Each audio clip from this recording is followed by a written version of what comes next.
25% without exceptions or exemptions. And that's all countries, no matter where it comes from, all countries. Economies around the world are bracing for a potential trade war. Canada and South Korea have pledged to deepen economic and security relations. No longer enough to be friends. We need to be the best of friends. The United States has once again positioned itself as an economic adversary to two of its closest allies, Canada and South Korea. Trump's administration has imposed 25% tariffs on Canadian steel, aluminum, and potentially automobiles. This move comes despite the deep economic ties between the two nations. In retaliation, Canada has launched $100 billion in counter tariffs.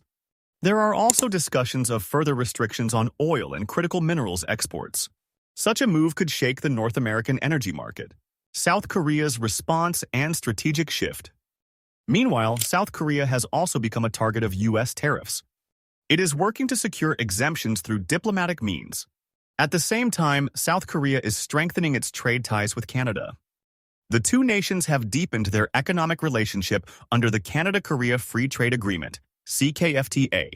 Now, South Korea is eyeing Canada's critical minerals sector as a way to counteract American pressure. Canada is contemplating energy diversification. South Korea is seeking alternative markets. Both countries are signaling a shift away from U.S. economic dependence. But will this move be enough to challenge America's grip on global trade?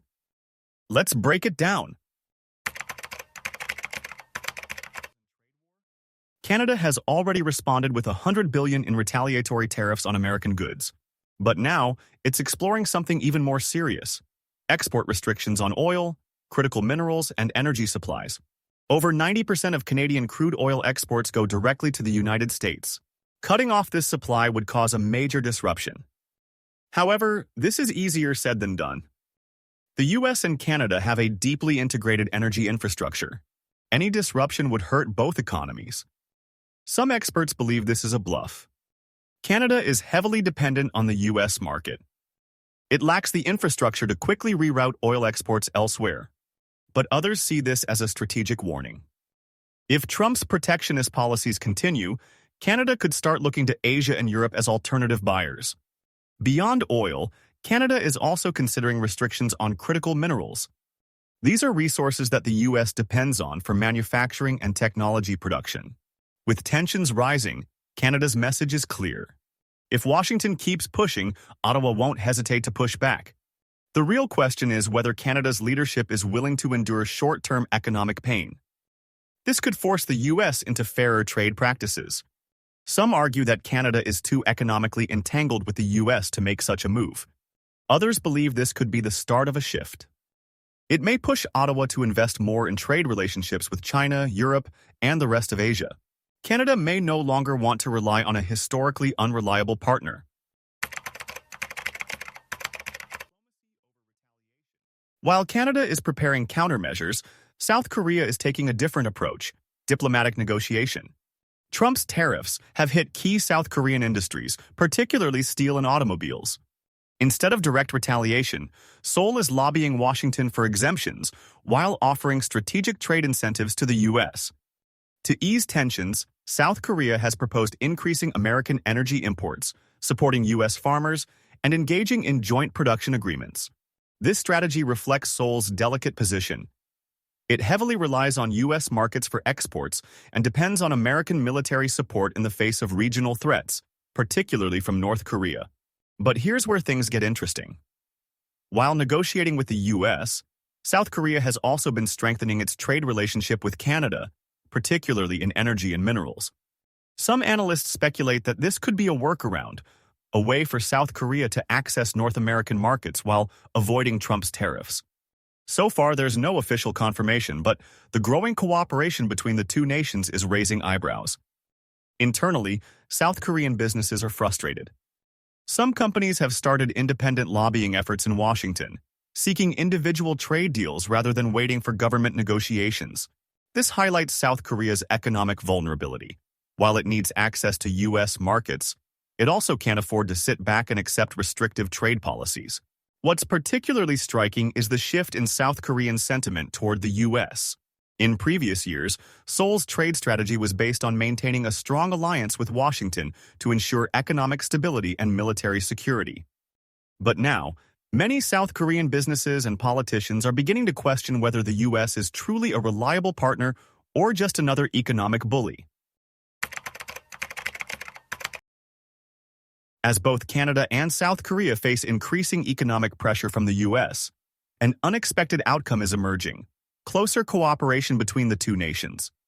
By strengthening their trade ties, they are effectively creating an alternative network to counterbalance America's aggressive tariffs. Both countries have already established strong economic ties through the Canada-Korea Free Trade Agreement, CKFTA, which eliminated most tariffs between the two nations.